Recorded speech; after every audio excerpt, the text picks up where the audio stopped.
Hey everyone, and welcome to the Vita Cast, episode 58. I'm your host, Tyler Olthoff, and with me as usual is Kyle Wakeling. Hello, Vita fellows. Vita fellows? Vita fellows. Nice. I like the ring to that. So are we all Vita fellows? Am I a Vita fellow? We are all Vita fellows. Is that... The Fellowship of the Vita. Oh, that could be a new movie. Right? Yeah, you gotta return the one Vita to Kyle.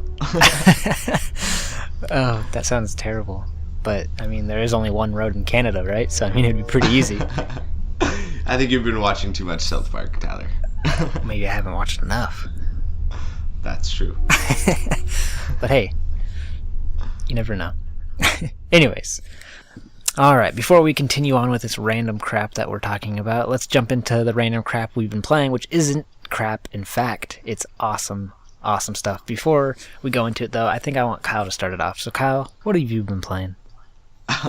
Switching it up, are we? I am. So, alright, well, I'll tell you what I've been playing. I've been digging into my backlog. So, I've been going back to all those beautiful games from 2014 and before that I need to kind of catch up on. And so, in those games from my backlog, this week I've been playing Uncharted. Been trying to clean up some of the trophies, even though those friggin' cutscenes just kill me. They're every 4 seconds and they just drive the hell out of me. Also been playing Joe Danger, cleaning up trophies on that as well. I'm almost at the end of the game, I think. Not 100% sure, but I think. So hopefully get through that one soon, be able to start something else new. Also been playing, this one isn't from necessarily my backlog because it's a 2015 PlayStation Plus game, but Duke Nukem 3D Megaton Edition. Tyler and I played some of that this week. Woo! And we did a video that is going up and is already up, I think, a version of on Tyler's channel. So yep. If you're looking for some Duke Nukem fun, there's some Duke Nukem out there with us on it. And it is pretty fun and funny. I rewatched it and I quite enjoyed it. And last but not least, I've been playing some Freedom Wars with Tyler and a whole bunch of other people randomly, and also on my own, trying to get through those codes. And I am now up to code 7 and like a half, I guess.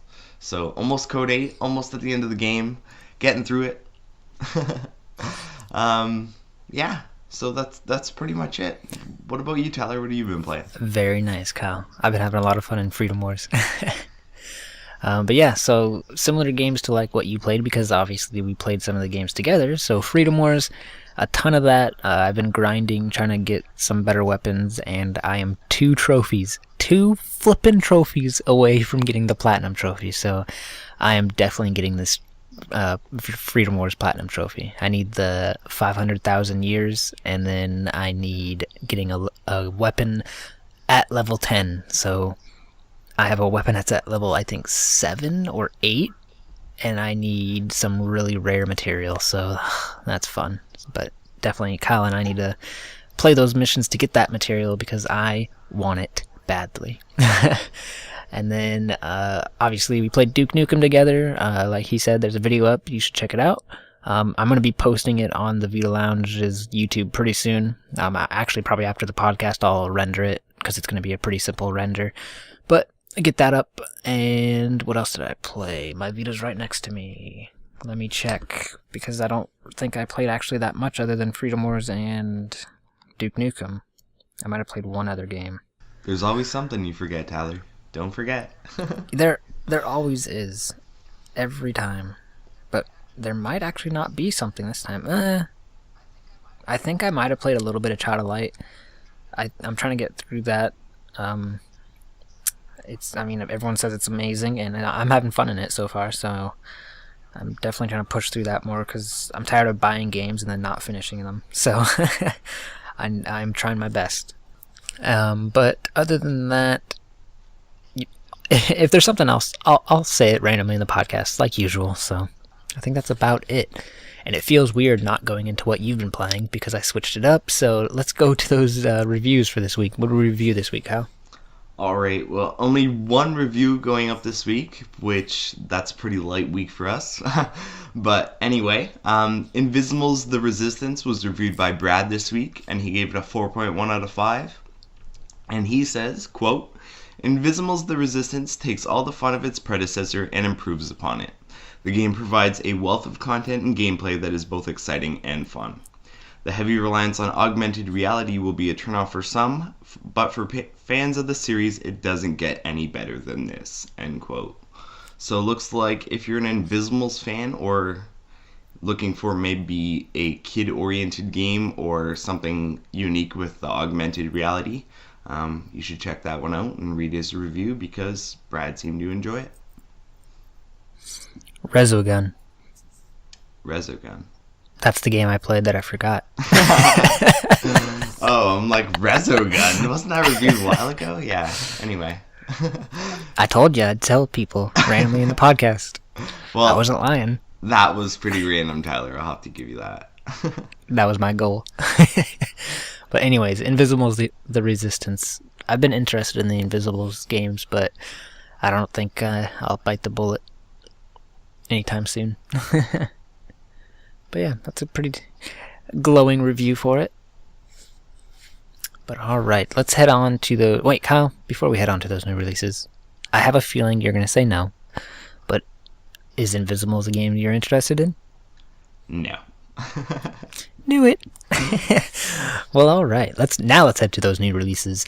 And Charlie did them last week. I have no idea who's going to do them this week, so it could be myself, it could be Kyle, it could be Charlie, it could be someone random that you don't even know, or a new person that we added to our staff recently. But you never know. So anyways, take it away with those new releases. Hey everybody, Tyler here. I'm going to bring you those new releases for the week of January 14th and January 13th for North America and Europe. So we are getting in North America Atelier Aisha Plus, The Alchemist of Dusk, Brandish, The Dark Revenant, and that is a PlayStation Portable game, Fat Princess, Piece of Cake, Joe Danger 2, the movie, and Shakespeare's as well. And for Europeans, you guys are getting Atelier Aisha Plus with bonus DLC, I believe, Fat Princess Piece of Cake, and Joe Danger 2, the movie. So there you go. There's also some sales going on, so definitely go check those out. Kyle mentioned his two later in the podcast, so keep an eye out for those. But yeah, let's throw it back to myself and Kyle. Alright, thank you for those new releases. Kyle, what are you going to get? I'm thinking nothing this week. Even the two free-to-play games? Yeah, not much into free-to-play. I just, most of the stuff I can't get into for whatever reason, so I usually tend to avoid it. I've got games that I've actually paid for and or gotten that are worth money that I need to play first. Yeah, I feel you. Well, so Joe Danger 2, it has a track editor, and it kind of interests me now. Yeah, see, the other thing about Joe Danger 2 is I have Joe Danger right now, so I'm kind of Joe Dangered out as far as wanting to play Joe Danger right now. I feel you. And the other thing is, I've heard it's not as good as the first one, so like some of our readers possibly, I'm waiting for the review to kind of, judge whether I'm going to jump in on that eventually or not. But for right now, it's a wait and see, so that's why I'm not saying yes, I'm getting anything. Yeah, the only thing though is it's on sale on Plus right now, so I'm like, ooh, on sale maybe for I should what? do it now. I don't know. It's like $8 or something like that. Not enough of an enticement. Yeah, it's I think $10 original. $10.99, yeah. Yeah, so I think it's like $8.99 or $8.50. So I don't know. It's just a little cheaper, not much. I'll wait. Yeah. All right. Well, what about the Atelier game? Well, I haven't played any of the other three Atelier games, so I don't know. That's one of those things for me that I'll probably get to eventually, but right now it's just not high on my priorities list. So. I gotcha. Yeah. Well, all right. So none of the games really grabbing Kyle's attention. Nope, not this week. Got the Duke Well. and Freedom Wars to worry about too much. Well, I'm glad you're on the Freedom Wars kick right now, because I've been waiting for you to play this game forever. Well, I'm here, Tyler. I'm here. Got the bull by the horns. Nice. Me and you need to get those platinum trophies. Platinum up. Oh yeah. But anyways, for me, the Atelier game, I don't think I'm gonna buy it. I might be getting a review copy. I'm not totally sure. They sent me an email saying that they are waiting for the codes, so who knows. And then obviously the free-to-play games, I'll probably make videos of them. But other than that, I mean, if they're fun, I'll continue playing them. But I just will make videos of them to get the videos out. And then Joe Danger 2, I'm still waiting. We already kind of talked about that. So let's move it along. So let's go to the news. We got a few stories here, so let's get right through it. First up, Sayonara Yumihara Kawase is heading over onto the PlayStation Vita in Japan on April 23rd as Sayonara Yumihara Kawase Chirahi or what? This week's issue of Famitsu revealed. I'm terrible at reading Japanese names if you haven't listened to this podcast before. But anyways, the updated version will be an overall improvement with more enemies, 60 frames per second gameplay, new stages, an online time attack leaderboard, and the entirety of the original Umihara Kawase game for the Super Famicom. So Sayonara Yumihara Kawase Chayari is set to be released in Japan on April 23rd. While there is no word on a Western release, the game is not very text-heavy and may be considered import-friendly. Next up, who lives in your Vita this February? SpongeBob SquarePants. Activision has announced an upcoming SpongeBob SquarePants game, SpongeBob Hero Pants, which is set to launch next month on PlayStation Vita. It looks like the game will be a physical release and will be PlayStation TV compatible. It sounds like a perfect game for younger children, those of us who have inner childness and trophy hunters alike. So stay tuned as more develops on this one, and I kind of want it. Just gonna say that. Even though there hasn't been SpongeBob Tyler Pants. Yeah. Even though there's no footage, I kind of just feel like it's going to be one of those games, but I mean, I could be totally wrong. It could suck, or it could just be the best game ever.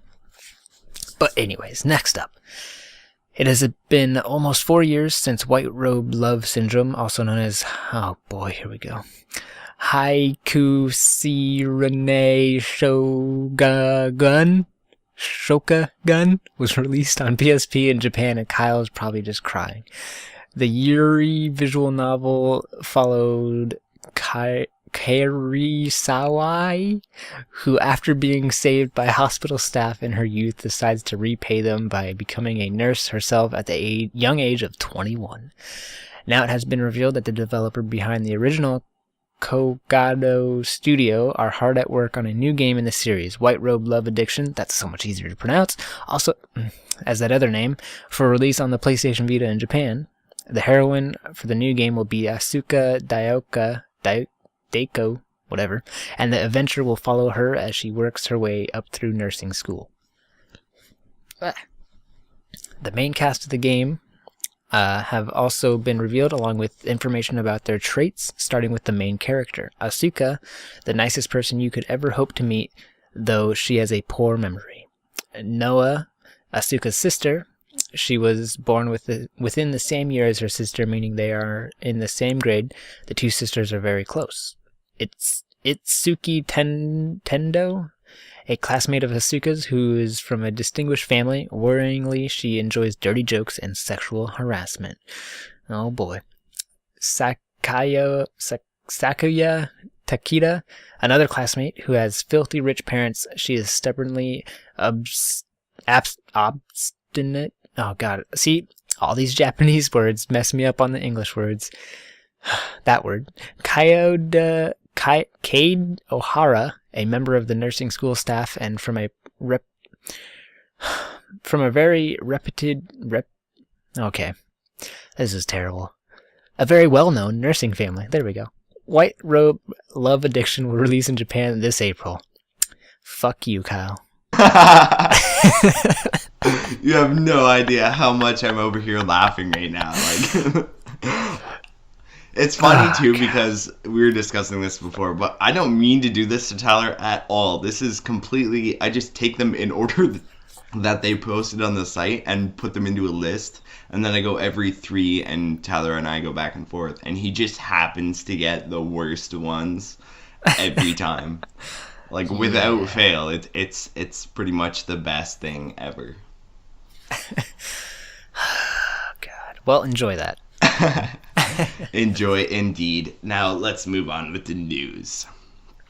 A PlayStation Vita adaptation of 5PB's Seikano How to Raise a Boring Girlfriend is coming to Japan this spring, titled Seikano How to Raise a Boring Girlfriend Blessing Flowers.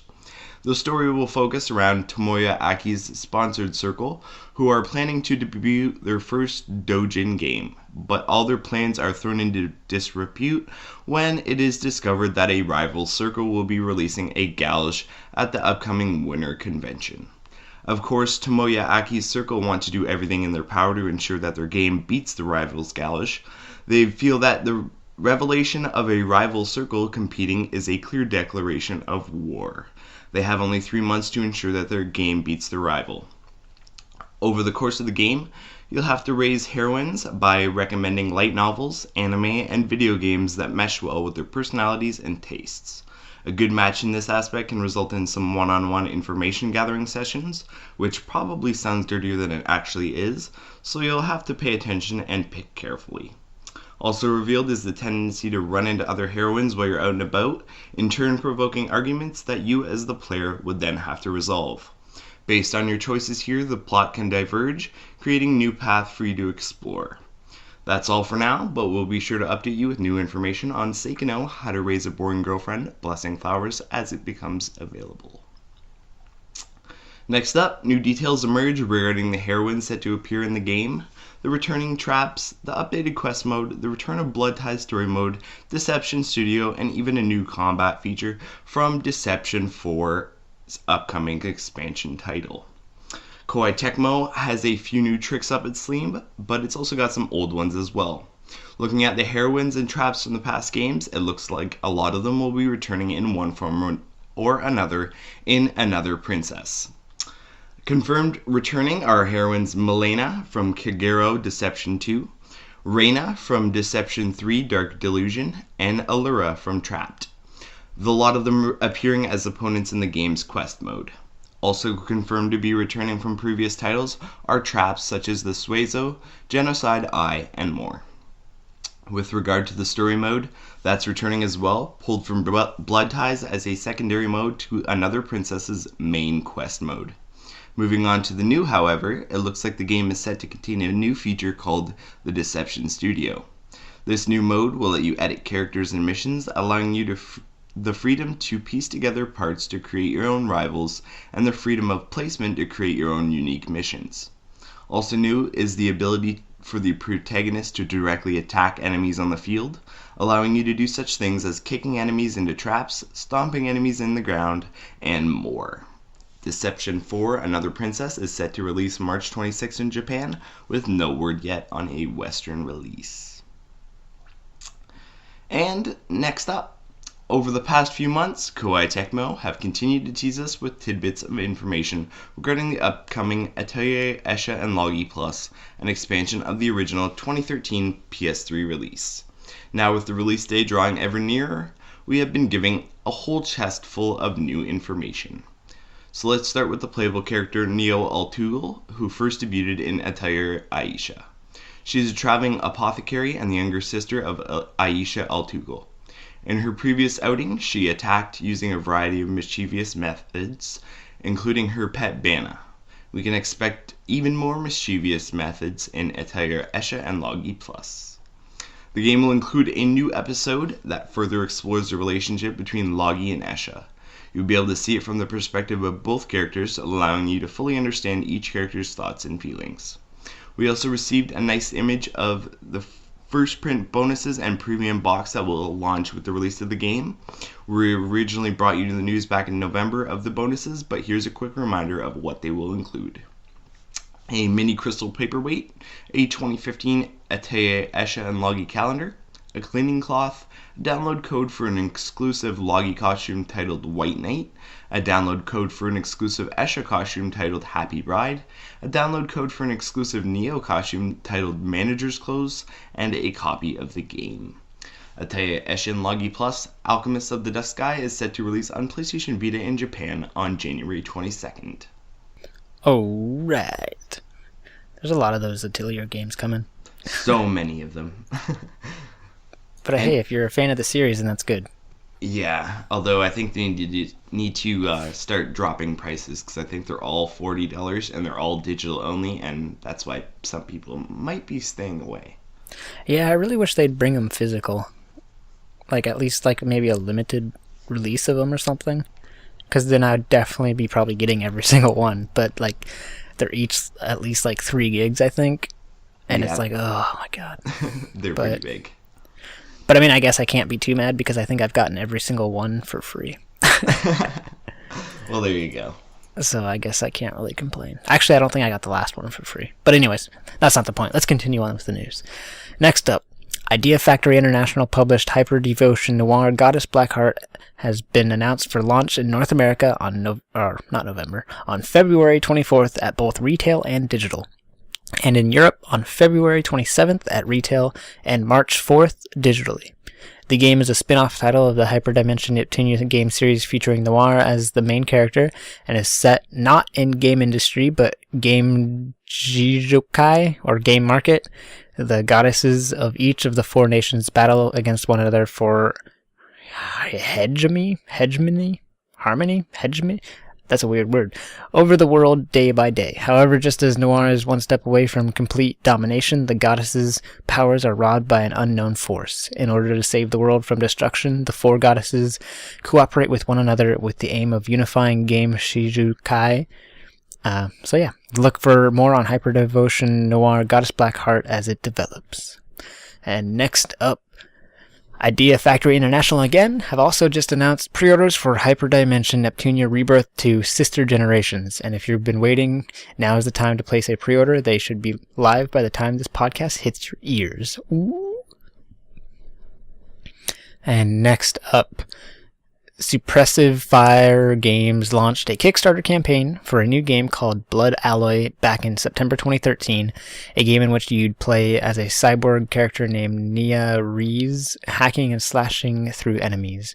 Due to various circumstances, the game's Kickstarter failed. However, looking back on the failure of the Kickstarter with Siliconera, the game's designer, Frank Washburn, said the following, quote, "We had enough success and enthusiasm that we felt that we were actually onto something, but failing forced us to really examine all of its faults and take it back to the drawing board," end quote.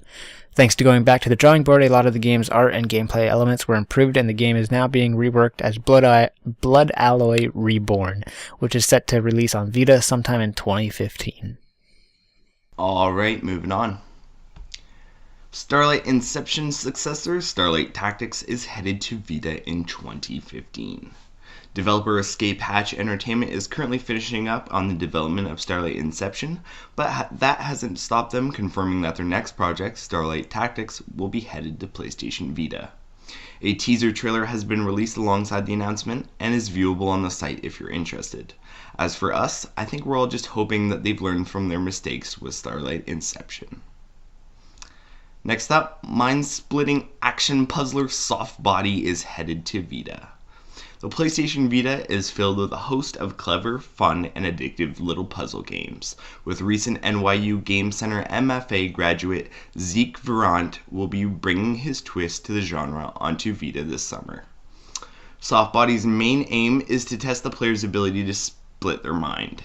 Both joysticks are assigned a different body, named Soft and Ghost.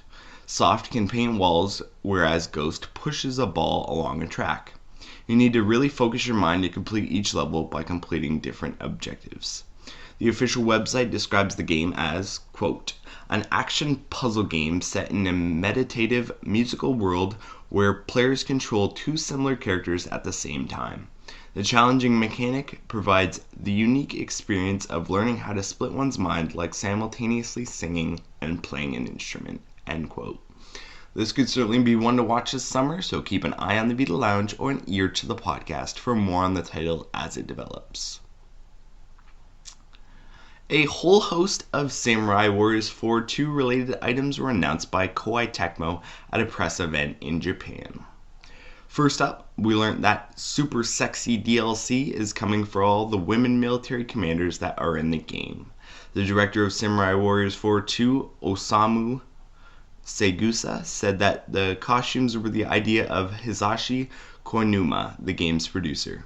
When Koinuma heard about the response about this, his response was, "Don't say more than necessary." At the event, it was also announced that a Samurai Warriors stage play is set to launch in May. Debuting at a Theater 1010 in Adachi, Tokyo, Polygon Magic is producing the play while Kotaro Yoshitani handles the screenplay. The stage version of Samurai Warriors production committee is organizing the event. Last up, it was announced that Wagaki Band will be performing Samurai Warriors 4 2's theme song Ikusa. A DVD costing 1,620 yen and a Blu-ray costing 1,950 yen titled Ikusa Nadeshiki Sakura will be released on February 25th. This will include the music video and a DLC code for a weapon titled Enshin Suzuhana, which is Japanese hand fan for Ishida Mitsunari. When this weapon is equipped, the theme song Ikusa will play. Due to release in Japan on February 11th, be sure to check the Vita Lounge or the podcast for all the news you will need for Samurai Warriors 4 2. Alright, next up, we get more information for Kadokawa Games' upcoming Durarara title, set to release in Japan later this month. Jumping right in, we first get an idea of the relay system in which players can walk the streets of a recreation of Ikebukuro, gathering information and advancing the story through investigation of your surroundings. This system puts players in the role of different characters for each chapter, giving you fresh eyes for each recognizable bit of progression.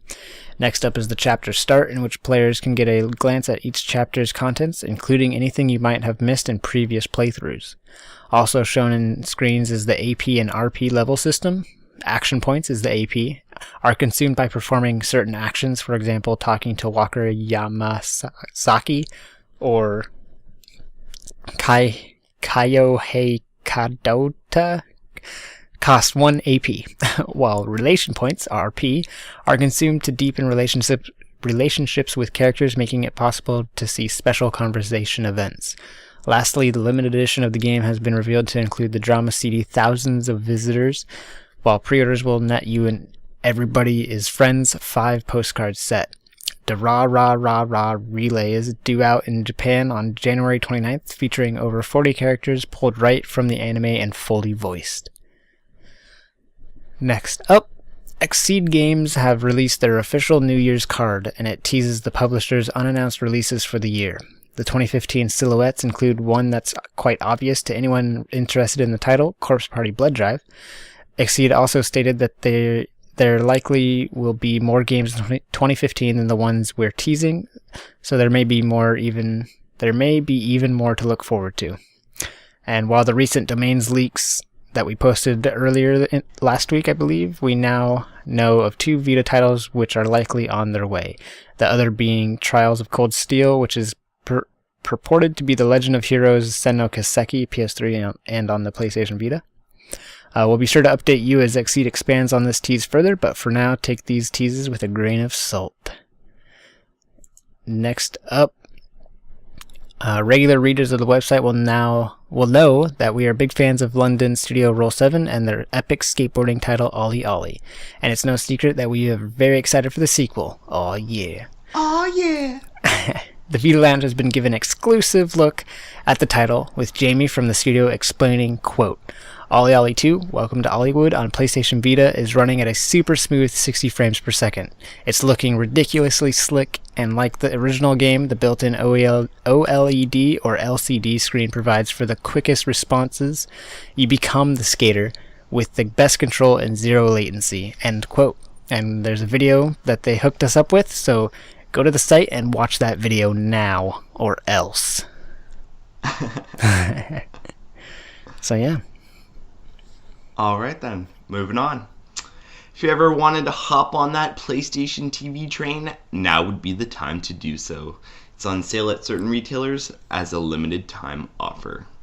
The official price point for PlayStation TV is $100 for the base console and $140 for the controller bundle, but many North American retailers seem to be selling them for less. Various retailers, including Amazon, Walmart, Best Buy, and GameStop, are selling the mini console package for $80 and the controller and game bundle for $100. Sony has not announced an official PlayStation TV price drop yet, and the company's official retail store still lists the bundles at $100 and $140 respectively. So if you're looking for a good deal and missed out on this Christmas season, now was the time. And moving on, Dengeki PlayStation has revealed a new PlayStation Vita game based on the mecha anime series Cross-Ange Rondo of Angels and Dragons. Developed by Bullet Girls studio Shade, Cross-Ange Rondo of Angels and Dragons is an action shooting game that tells the story of Naomi, a new female protagonist original to the game. Players will deepen their bonds with their favorite heroines while repelling enemy dragons. You'll play out the heroines' everyday lives using the game's drama parts. Aircraft customization, on the other hand, is doable in the game's customization parts. You'll also do battle against dragons in your paramale mecha unit using the battle parts, which during which you can transform into flight mode and destroyer mode, each supporting different features, high-speed movement, and shooting versus melee attacks and such. Cross-Ange Rondo of Angels and Dragons is due out this spring in Japan. And the last bit of news. A brand new firmware update has been issued for the PlayStation Vita and has begun to roll out as a mandatory update. PlayStation Vita firmware update version 3.36 is now available via Wi-Fi update, adding what is assumed to be a stability update or a fix for an exploit, as do most 0.01 firmware jumps. No changelog was included, but if you're interested in improvements from past updates, you should have a look at the thread on our forum. And that's the news. Aw, yeah.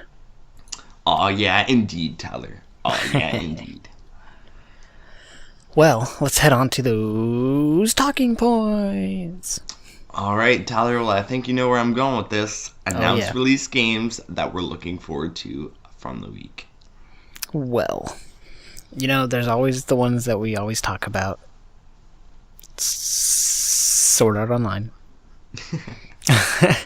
I almost said Soul Sacrifice. I was like, so yeah, Sword Art Online. I'm really hoping that Xseed is bringing Sen no Kaseki over, because that will definitely be like jumping really high on my top priority list of getting. I'm somewhat interested in Hyper Devotion Noir. I'm not totally sure if I want it, but we'll see. What else? That SpongeBob game, I really, really want to see some gameplay of it, because I really don't want to drop $30 and be like, oh my god, this was terrible. What else? Obviously, there's so many games that Kyle always lists that I always forget, but there's that, what is it? J-Stars, is that it? J-Stars something or other? There's that one. J-Stars Victory Versus? Yeah, that one. Yeah. I'm pretty excited for that one. And then, Kyle, take it away. You got all the games that you just know about. Alright, well, stuff I'm looking forward to. Okay, well, obviously Sword Art Online Lost Song. Senran Kagura Estival Versus. That's one of them. We also got on the list of stuff that we read out on Ollie Ollie 2. Super looking forward to that. Yep, that's another one. Corpse Party. I'm looking to get into that. I haven't played them yet, but they're very interesting to me, so maybe I might jump in on that one if it's safe to do so. I'm going to actually have a look at that, because I know, some things you can't jump in on the second game, like Danganronpa, even though people seem to really want to do that. What else? Alright, well, Hyperdimension Neptunia Rebirth 2, I keep saying that I need to play the first one, but I do, and it's high on my list, so it'll be one of the next ones I get to, so hopefully I'll be looking forward to Rebirth 2 soon enough. Um, Other than that, not a whole lot was mentioned this week that I'm interested in. So I'll just kind of leave it at that. All right. Let's go to the next one then. All right, well, here's a good one that we've kind of talked about before, but kind of not. And that's our favorite multiplayer games. So we've played a lot of multiplayer, Tyler. We've played a lot of lounge plays. We did the 24 hours of me and you playing pretty much all our games. What's your favorite multiplayer games on Vita? Well, recently, Freedom Wars. I'm loving the crap out of the multiplayer. It's awesome running around with your friends and pulling down abductors and whatnot. But definitely Killzone Mercenary is way up there. That game is always fun with friends. The Soul Sacrifice games, very similar to Freedom Wars, like the playstyle, but totally different with how you interact with the enemies and all that fun stuff. Minecraft when it's working. I've been having problems with the internet connections lately, and it's not my internet because I can do everything else just fine, but Minecraft just seems to kick people out of my games all the time, which is annoying. What else? I have my Vita right here, and of course you put me on the spot, Kyle. Oh, Nidhogg. I recommended that game last week. The multiplayer is fantastic. Let's see here. Dragon Ball Z, Battle of Z. The co-op in that game is so much fun. Which, didn't you just get that game, Kyle? Yeah, I've got it. I haven't started it yet. Oh boy. Well, when you start getting into that, let me know, because we'll have to play. Will do. And you can do every single story mission co-op. Aw, yeah. And the cutscenes are there too, so I mean, if you're really wanting to pay attention to the cutscenes, I have no problem just sitting there letting you enjoy the game. Ah, sweet. Need for Speed Most Wanted, that's so much fun, driving around, doing random crap in that. What else?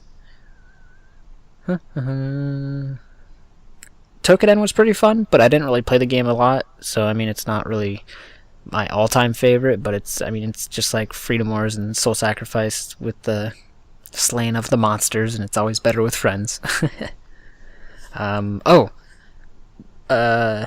Sonic Transformed, that was always fun to play, especially during the 24-hour stream when we did that. We got to have some entertaining moments during that. Now that I stole all of Kyle's, what about you, Kyle? That's okay, you didn't steal all mine because you forgot quite a few, and I have some that you don't, and yeah. So don't worry. Alright, good. Alright, so coming out with the ones that I'm really enjoying right now and the all-time favorites, definitely Killzone Mercenary. That one's way up there. You can't get any better, really, than Killzone Mercenary for first-person shooter multiplayer with, going after people and setting up teams and party match and lounge play and all the other different things that we've done with it. So it's just, it's one of those games that you just keep coming back to because the multiplayer is just that good. Also, Freedom Wars. I'm really loving Freedom Wars. Even though there's a lot of hunting games, I think Freedom Wars, just by the style of kind of play, like the guns and the, I guess melee weapons, and the whole like thorn flying around thing, it just adds a whole different extra element, level of awesome. Yep. That puts it way up there for me. Also, I'm really enjoying Duke Nukem Online. We played a couple of matches online co-op, and we played 1 or 2 matches of deathmatch, and I enjoyed the fuck out of that. Like, I would play that all day. That's one of those games that just kind of hooked me, and I'm really enjoying that one. Also, I can't believe Tyler friggin' forgot this. Uh-oh. He's a horrible person, Uh-oh. and he needs to be smacked by his woman. Hot Shots Golf World Invitational, man. Tyler. You got me. I did. I deserve a smack. That I is can't believe awesome. you did not mention that. That game is the tits online. I think it's just It that is we haven't friggin' played awesome. it in forever. Well, we haven't, but it's one of those games that even if we haven't played it because there was other things, we're always going to come back to it because it's just that good. Agreed. It's Yeah, it's just playing some golf with your buddies online and just, laughing at each other and then playing the whole, guy razzing on each other thing where you're trying to shoot and all the whacked out noises that the characters can make and just Yep. everything. It just makes for the perfect party game. It's just awesome. Also, really fun, although I didn't know it was going to be as fun as it was. Senran Kagura Shinobi Versus. The multiplayer for that is wicked fun. So I had tons of fun when we were playing that, and we need to get back into some of that for sure. Yeah. What else? Borderlands 2. I'm actually kind of surprised. I had quite a bit of fun because it's not as, die, kill a couple guys, die, kill a couple guys. When you're with multiple people, it seems like it flows better as a game. Yeah. I don't know. I think it was designed better to be with friends anyways. Yeah, I think so. Just like Nidhogg, definitely better with friends. Yeah. The single player was okay, and I flew through it, but playing with you my first time there when we recorded it, and the couple other times I've played online, it's the funnest. Yeah. And Ridge Racer. I played a bit of that online. What I could get, missions and stuff to do online, because I think it's races, but you have to like find people that are VIPs, and there's different things that you can go for and stuff like that. I like that one online, but I haven't played that one in a long time because it's getting harder and harder to find people on that one. Yeah. I think that's it for me. Those are my really big ones. I just forgot of one, or just remembered one that I forgot of. Which? Little Big Planet. Those shark levels. Yeah. See, I'm not really into Little Big Planet with other people, but when I play with you, it's pretty fun. So I'm gonna have to agree there. Those shark levels and some of the crazy things that you kind of get us into. Yeah, it's definitely a good time. Yep. That definitely is one to come back to. And one to watch in the lounge play videos. Yes. That's one that I've watched over and over again and just laughed my ass off. We have some crazy moments. Like I won't name her because to you she may be may not be named, but Tyler's ex. There's one shark level where the shark like flies across the board and like eats his ex, and it was just the funniest fucking thing. Like it was the most out of nowhere Little Big Planet thing to happen ever, and it was just like I can't believe it, and to this day I show people that video and just like point out how funny that part is, and it's just the best because like it's one of those things that only happens once. Yeah, that definitely was fucking hilarious. Like, because I get flung like across the map, and I'm just like, oh, I'm just by myself, and then she lands like next to me. I'm like, oh, hey, what's going on? And then the fucking shark just comes out of nowhere and chomps her ass, and I'm like, holy shit! It was just epic. Like it's like I said, it's one of those things that only happens once, and I'm glad that I was there to see it, because if I wasn't, I would have been like bullshit. Yep. Yeah. We should make like a fucking what is it? Not a meme. A GIF of it, a GIF, whatever, and like post it somewhere because it's so fucking funny. Challenge accepted, Tyler. I will do that. Do it. I need to, because I have that as one of my outros for my videos. I need to redo it because after my computer died, I lost all of that stuff. So I need to find that video that we did that in and recapture that and get it as an outro again because I loved using that outro. Do it. I'll find the video. We'll find the video. We gotta GIF it, and you gotta edit to your outro. Done. Challenge accepted. And if you haven't seen it, people, you really need to watch it. Definitely. All right, let's move it along. Listener mail. What do we got, Kyle? All right, so And you probably we've hear a actually got dog. some- Sorry, there's probably a dog whining because my parents' alarm is going off. Anyways, sorry. Continue. Listener mail. Go ahead. Hi, goddamn dog, shut up. Anywho, moving on.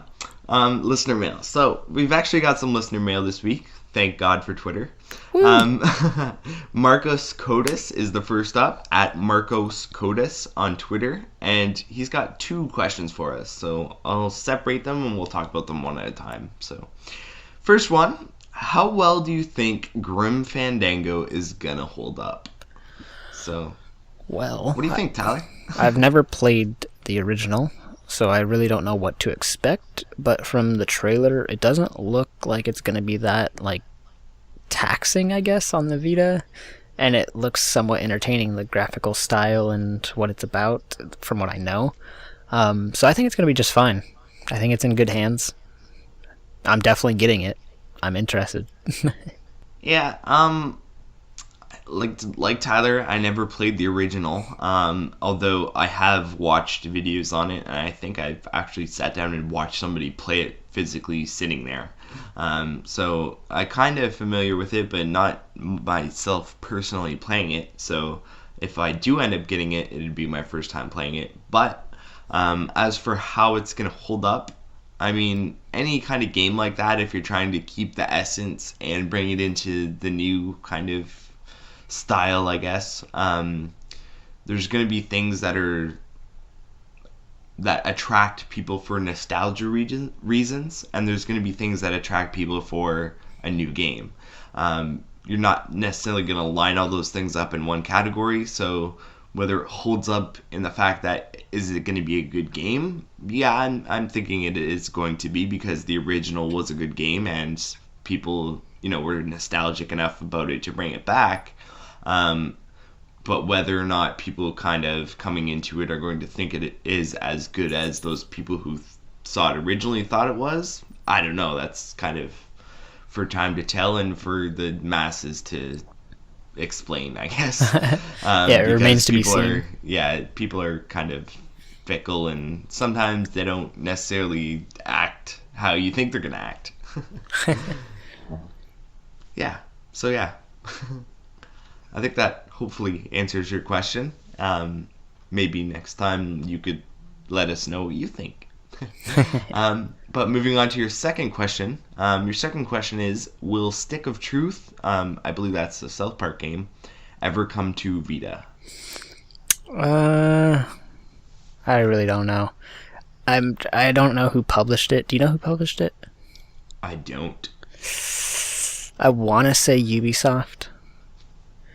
So I mean, there's a small chance Ubisoft has brought games over.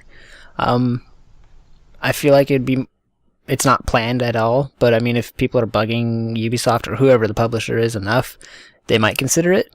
Or if you bug, what's his face, Gio Corsi, maybe he'll add it to the list.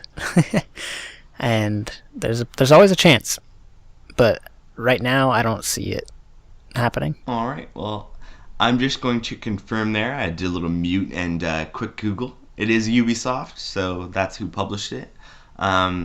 Yeah, I have no idea. This is one of those games where I would love to see it on Vita because I haven't played it yet.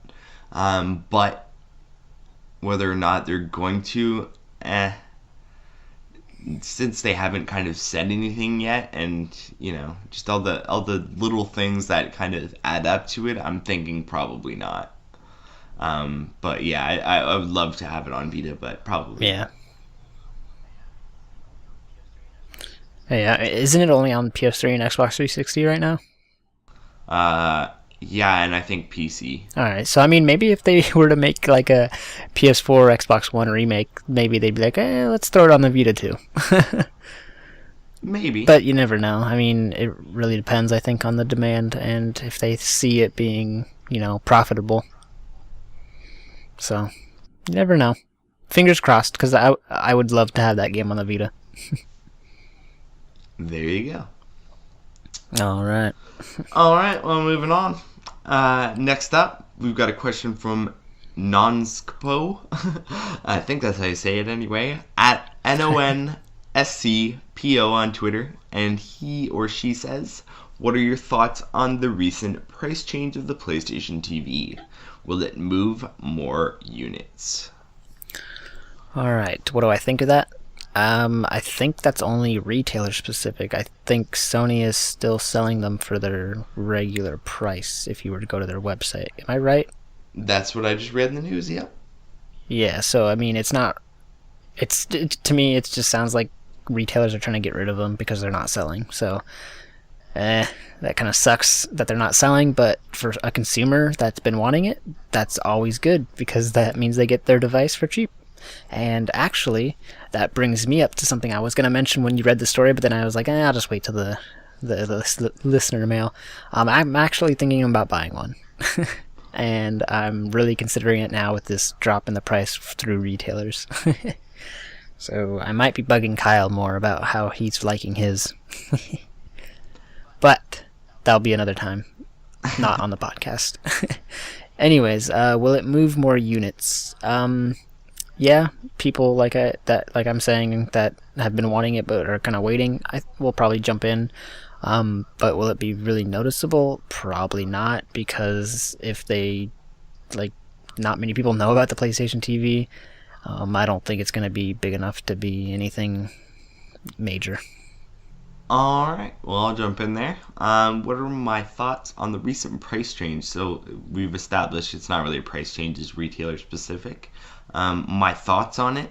Good for them. If they're willing to drop the price, take a hit to try and get some out there and maybe get some units sold or whatever their reason is, I think definitely just getting the units out there will kind of help. The Vita has grown a lot on word of mouth only, so if you get, some PlayStation TVs out there to people, maybe that'll help in that aspect as well. As for will it move more units? Of course, anytime you drop a price on something, it's generally going to increase the sales unless you're dropping the price on something nobody wants ever, even if you paid them to take it. So yeah, it'll move more units. How many remains to be seen, and who those people who will actually buy it are remains to be seen. Because it could be, people who have a PlayStation Vita and are looking for something, so they can play their games on their TV, like maybe Tyler is. It could be people who are looking for a remote play device for their PS4 and think, $80, that's not that bad compared to $100 or whatever, or if they're getting the big package, $100 compared to $140. Any of these things could be people who are completely outside the system and think at $80 I could jump in, maybe try a couple games, whatever. It kind of depends on, I guess, who's out there who could be interested in the PlayStation TV. I'm not really sure anymore because Sony and these companies don't seem to be probing the market, so it's hard to know who's kind of out there. But I mean, if there's 8 to 10 million people who spread the Vita by word of mouth, maybe there could be 8 to 10 million people who could spread the PlayStation TV by word of mouth too. Well, there you go. Indeed. All right, moving on. This next question is from a former staff member of ours, Marcus Blackstock. So at Cockboy, Kacboy on Twitter. And he asks, should I go all digital and trade in my physical Vita games? Tyler, what do you think? Oh gosh, I would say no, but it depends on if you want to buy a ton of memory cards. Because depending on how many physical games you got, you're going to need room. Depending on if you're going to want to rebuy all the games that you're trading in, though, also. So, I mean, it really depends how many physical games you got and how many you plan on rebuying on the digital platform. So, personally, I wouldn't, because I enjoy having physical games. And if you think about it this way, if way in the future you still decide you want to play your Vita 10, 20 years from now, and for some crazy reason the PlayStation Network no longer exists, and your Vita breaks or your memory card gets fried, you lost all those digital games. So, whereas if you have physical games, all you have to do is buy a new Vita or buy a new memory card and pop your physical game in there and you're good to go. So, I mean, it really depends on what you see it benefiting you, really. I mean, everyone's different. Well, personally, I wouldn't, but that's just me. I guess it depends on whether you value physical Vita games or not. Some people, enjoy having a collection of something that they have on a shelf, or a game that they, really like, that they buy physical so they can show it off or whatever. Some people just kind of like having physical games. So if that's your thing, then you probably shouldn't trade in all your physical games. If that's not your thing, what I suggest is to pick a game that is huge. So something that if you downloaded it, it would be big, like Killzone Mercenary. And keep that card, so you have one card that goes in your Vita, and then trade in all your other ones and get games, or replacements for them, or whatever you have to do with the money that you get from that. And then you're going to need a giant ass memory card, because nothing else will do, and that'll only do if you're willing to transfer back and forth between computer like I am. So yeah. Yeah, choose wisely. Yeah, it's, there's caveats to going either way. If you have, only physical or mostly physical, then you have to find cards every time you want to change games. You have all these cases that maybe you do or don't want. There's things that go with that. And then if you have all digital, then you need the memory card space. And then, so maybe you might not have room for all the games that you want to, like, play or whatever. Then you have to, like, delete games and sync games and, like, move stuff to get more games on. And I don't know. It's kind of 6 of one, half a dozen the other, depending on what you like. Yeah. I'm a mix of both. Yeah, I mean, there's a lot of games I wish were physical, and then, I have a couple games that I have digitally, and it's really nice, like, having it digitally, because I literally don't have to do anything. I just hit the bubble and I'm in, like Borderlands 2. Yeah, So. yeah, I like digital for the ease of use as well. I don't mind physical copies as much for things that I'm going to play and then platinum and then never maybe play again. Those are the kind of games that I would prefer really to get in physical. But I mean, I'd take anything physical if I got it. Like, I mean, if somebody handed me a game, I wouldn't be like, oh, well, gotta go trade this in and get digital. I'd be like, sweet, a game. So, yeah, I don't know. For me, like, it's a little bit about having the box, and I like having boxes. But if, the difference is a $20 game on sale on the PSN or a $40 box, I'll go for the $20 game. Yeah. Everyone's different. Truth. Maybe trade in just a couple of games at first and see how it goes from there. See if that's something you enjoy. Dip your foot in. Yeah, don't just dive into the deep end with no whatever they are. Water floaties. Wings. Yeah, water wings. All right, that's all the listener mail? No, it's not. Go on, Kyle. There is one more listener mail. This one's from Merrick Hladke, and I'm sorry if I'm saying that wrong, and it's at HulkM1 on Twitter. And they say, how long do you think PlayStation Plus will use the same model, 2 games per platform?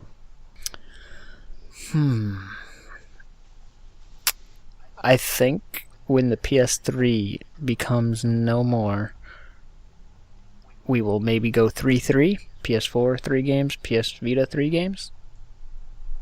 That's maybe? I don't know. Never really thought about that. But yeah, maybe when the PS3 is no more. What about you, Kyle? Yeah, I never really thought about that either, but I think your kind of deduction there is probably the best, likelihood of that happening would be, PS3 getting pushed out in some way, and the other 2 getting an extra game in place. I think that's probably the most likely scenario. Either that or somewhere in between, maybe a transition of one more game to PS4 and one less game from PS3. So you get like 3 from PS4, 2 from Vita, and then 1 PS3 game or something like that. I can see them doing that as they phase it out. But yeah, I think it'll pretty much stay the same until the PS3 is gone for Vita. I think not until it's actually gone will we see another game or some sort of change. Yeah, and the PS3 is not going anywhere for a while, so... Nope, not for a while. So don't think about that changing anytime soon. Nah, you're going to be waiting a while. All right. Now, is that all the news, Kyle? Now Or that's all listener the mail? listener mail, Tyler. All right. Well, why don't we go to check this out? And the big foo you has it. All right, the big foo me apparently has it. Thanks, Tyler, for that, you big friggin' foo. But I've got some great recommendations for you this week. So I think, especially if you're in North America, because of the fact that there's sales on, I don't know if these are going to mirror with Europe since we're recording before the European store update goes up. So we'll have to see. But two great games. The first up is Danganronpa Trigger Happy Havoc. It's on PlayStation Plus right now for $19.99. On sale, so if you don't have a PlayStation Plus, for $23.99. It is regular $39.99. And I reviewed this one back when it released, and I enjoyed the hell out of it. So if you're, some sort of visual novel fan, or a fan of mystery style games, or just really like a good story, I think Danganronpa is a good choice for something to jump in with, because I really haven't come across very many people who disliked it. Have you, Tyler? I did not dislike it, and I haven't met anyone that has disliked it yet. Well, there you go. So, Danganronpa, great game. I forget what score I gave it, but I know it was high, so you don't have to worry about, if it's, on the fence or in middle of the road. I gave it an awesome score, so there you go. So go grab it. Definitely.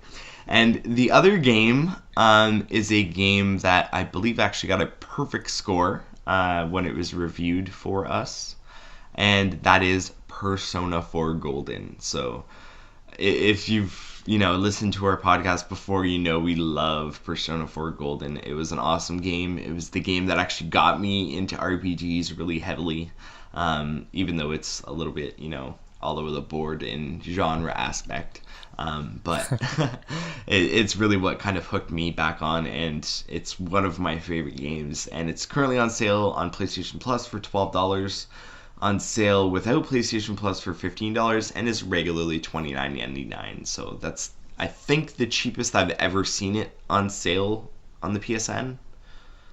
Correct me if I'm wrong, somebody out there in podcast listening land, but I'm pretty sure it is. So Alright. If you're interested in RPGs with visual novel elements that are super long and super awesome story, Persona 4 Golden, and Danganronpa, which is less on the RPG elements, more on the visual novel. Alright, both those games awesome. Go grab them. There you go. But now it's time for us to get out of here. Sadly, that's true.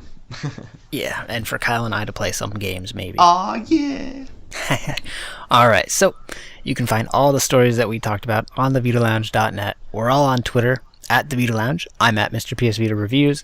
Kyle is at Teflon Tactics. We're on Facebook. Just search the Vita Lounge. We're also on YouTube, where we do lounge plays, and we should have one pretty soon, because I just uploaded a Freedom Wars one, and I'm going to be uploading a Duke Nukem one.